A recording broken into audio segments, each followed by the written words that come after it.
Public రోజుకో అంగడి ముంగటేసుకునే మా రాముల తాత వచ్చేయాల కదా.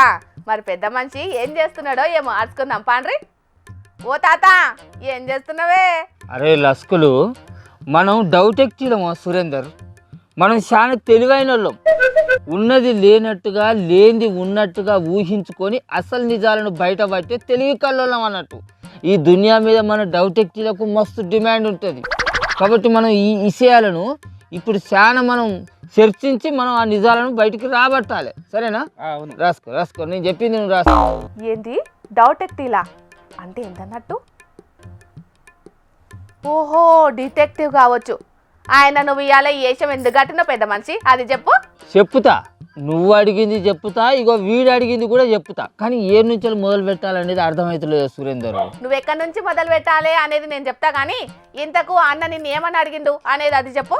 కవితక్కను కారు పార్టీ నుంచి ఎందుకు వెళ్ళగొచ్చిండు? అసలు కారు పార్టీ వాళ్ళు వెళ్ళగొచ్చిందా, లేకుంటే కవితక్కనే కారు పార్టీ నుంచి వెళ్ళగొచ్చేటట్టు చేసుకున్నారు? అసలు కవితక్కకు కారు పార్టీలో కొంతమంది తోటి పంచాదా, లేకుంటే కారు పార్టీ తోటే పంచాదా? కవితక్క కారు పార్టీలో ఉన్న కొంతమందిని టార్గెట్ చేసి మాట్లాడుతున్నప్పుడు వాళ్ళ నాయన కేసీఆర్ సార్ కానీ వాళ్ళన్న కేటీఆర్ సార్ కానీ ఎందుకు మౌనంగా ఉంటారు? అసలు ఆ మౌనం వెనకాల ఉన్న మర్మం ఏంటిది? అవ గవ్వి వీళ్ళిద్దరు అడిగిన ముచ్చట. అది ఇన్వెస్ట్మెంట్ కాదు ముసలోడా, ఇన్వెస్టిగేషన్. ఆయన నీకు ఊళ్ళ పంచాయతీలోనే సగా తెంపరాదు, ఇక వాళ్ళ పార్టీ పంచాయతీలో నువ్వేం తెంపుతావు చెప్పు. అందుకే జరంతా పలకపోను తక్కువ చూసి తలకాయలు ఉన్న గుజ్జును వాడమని చెప్పేది.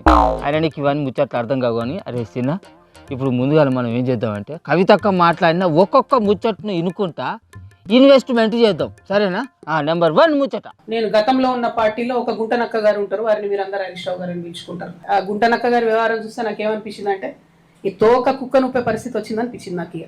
అది ఎవరేమనుకున్నా ప్రజలు ఎట్లా అర్థం చేసుకుంటారో నాకు తెలియదు. కానీ కవితక్క హరీష్ రావును గుంటనక్క అన్నది. మరి ఆ గుంటనక్కలు ఉన్న పార్టీలో ఇన్నొద్దులు కవితక్క ఎందుకున్నది, ఎట్లున్నది? సరే, కారు పార్టీ వాళ్ళ నాయన కేసీఆర్ సార్ పెట్టింది కాబట్టి ఆమె ఇన్నొద్దులు ఆ కారు పార్టీలో ఉన్నది అనుకుందాం. మరి ఆమె కారు పార్టీలో ఉన్న కొంతమంది నాయకులను గుంటనక్కలు అని విమర్శిస్తున్నప్పుడు వాళ్ళ నాయన కేసీఆర్ సారు వాళ్ళ అన్న కేటీఆర్ సారు ఎందుకు మౌనంగా ఉంటారు? అంటే కవితక్క కారు పార్టీలో ఏదో పెంట పెట్టింది, అందుకే దాన్ని కప్పిపుచ్చుకునేందుకు అందులో ఉన్న కొంతమంది లీడర్లను గుంటనక్కలు అట్లా ఇట్లా అని విమర్శిస్తుంది కాబట్టి వీళ్ళు మౌనంగా ఉంటారు కాబట్టి. ఆమె చేసిన పెంటే ఉన్నా తాత, లిక్కర్ కేసు మీద 6 నెలలు జైలు పోలేదా? దాంట్లో ఏం లేదని బయటికి రాలేదారా?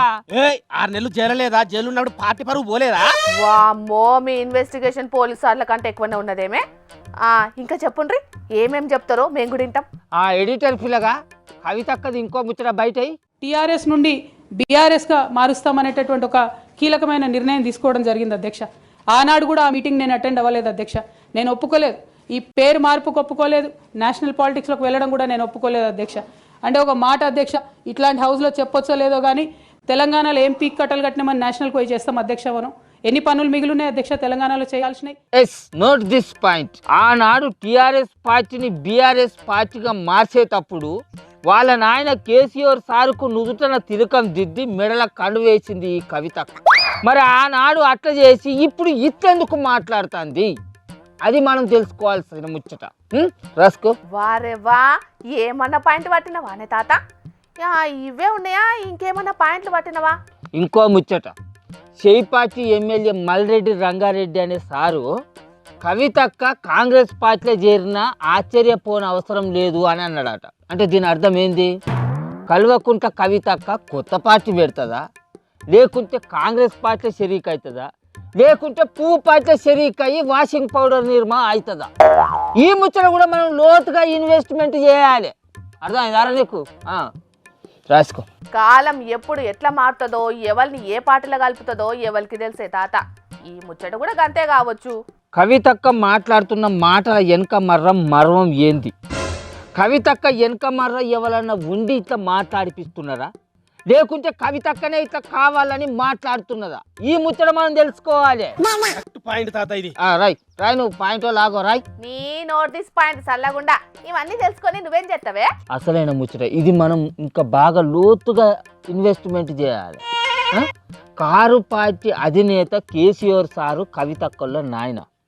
ఆ కారు పార్టీ బాధ్యతలన్నీ చూసుకుంటున్న వర్కింగ్ ప్రెసిడెంట్ కేటీఆర్ సారు వాళ్ళ అన్న. వీళ్ళిద్దరూ కవితక్కని ఏమన్నా మాట గిట్లా అన్నట్లేదు ఉంటే కారు పార్టీని బదనాం చేయాలి. కానీ ఆ పార్టీలో ఈమె అంటున్న గుంట నక్కలు ఏవో అన్నాయని కారు పార్టీని ఎందుకు ఇంతగానం బదనాం చేస్తున్నది?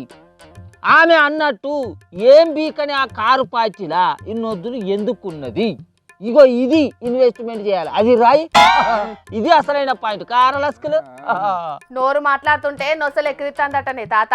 కవితక్క ఇన్నిన్ని మాటలు మాట్లాడుతుంటే బయట జనాలు కూడా ఎన్నెన్నో మాట్లాడుకుంటున్నారు. కారు పార్టీకి అధికారం ఉన్నప్పుడు ఆహా ఓహో అన్న కవితక్క ఆ పార్టీకి అధికారం పోగానే ఎందుకు పాతాళానికి తొక్కాలని అనుకుంటాంది. లెక్క పెడతాంది. అందుకే కారు టైర్లను పంప్షార్ చేస్తాందున్నట్టున్నది. అంతే నారలస్కలు. ఇది కూడా ఆలోచించాల్సిన ముచ్చటేనే తాత. అధికారం ఉన్నప్పుడు మా నాయన గొప్ప, మా కారు పార్టీ గొప్ప అని చెప్పి ఎవరో ఎల్విత్తలేరని ఆమె ఆత్మగౌరవం కోసానికి ఇప్పుడు కారు పార్టీని పలసన చేసి ఆమె కొత్త పార్టీ పెట్టాలనుకుంటే జనాలకి అర్థం కాదనుకుంటుందా ఎట్లా? లాస్ట్లో ఒక పాయింట్ మంచిగా రాయా. వాళ్ళ నాయన పెట్టిన కారు పార్టీ రాష్ట్రంలో ఏం బీకలేదు అన్నది. వాళ్ళ నాయనకు ఇలివి అని కారు పార్టీ ఉంటెంత పీకుతెంత అని అన్నది. ఆ పార్టీకి అసలు నైతికతే లేదు అని అన్నది. ఇన్ని మాట్లాడిన కవితక్క కారు పార్టీలో టికెట్ కోసానికి మాత్రం ఎవరిను ప్రాధేయపడలేదట. జనాలలో ఓడిపోయిన కవితక్కను మాత్రం వాళ్ళ నాయన కేసీఆర్ సారు ఆమెకు ఎమ్మెల్సీ పదవినిచ్చి మళ్ళీ అదే జనాలలో ఉంచుండు. అంటే దీన్ని బట్టి ఎవలకు నైతికత లేదన్నట్టు. ఇన్వెస్ట్ లేదు కానీ ఇంట్లో కోడి పూర్ణాట కోడి లేదట ముచ్చడేదో తెలుసుకోపో. ఈ కథ మంచిగా ఉన్నది. అది అసలైన ముచ్చట. దాని ముందు తెలుసుకోవాలి. మరి ఏ దొంగలు బతుకపోయినా ఏమో కథ. ఓ తాత పో, జల్దీ నింటికో. కవితక్క మీద ఇన్వెస్టిగేషన్ అటెంక చేద్దాం గానీ ముందుగా ఇంట్లో మాయమైన కోడి గురించి ఇన్వెస్టిగేషన్ చేయిపోవే. ఆయన ఇప్పుడు మా రాముల తాతనే కాదల్లా చాలా మంది గిట్లనే ఆలోచనలు చేస్తున్నారు. కేసీఆర్ మీద సిబిఐ విచారణ దాకా వచ్చినాక పార్టీ ఉంటేంది పోతేందని ఇదివరకు మాట్లాడిన కవితక్క ఇవాళ తెలంగాణలో ఏం చేసినామని దేశ రాజకీయాలకు పోదామనుకుంటున్నారని కేసీఆర్నే గంత పెద్ద మాట ఎట్లన్నది? ఇన్ని రోజులు హరీష్ రావు, సంతోష్ రావునే గట్టిగా విమర్శించిన కవితక్క ఇప్పుడు ఏకంగా పెద్ద సారు మీదనే గిట్లెందుకు మాట్లాడుతున్నది? దీని వెనకాల ఎవరనున్నారా? లేకుంటే సొంతంగా పార్టీ పెట్టాలంటే కేసీఆర్ని తిడితేనే పని అవుతుందని అనుకుంటున్నదా ఏందని బగ్గనే ఆలోచనలు చేస్తున్నారు.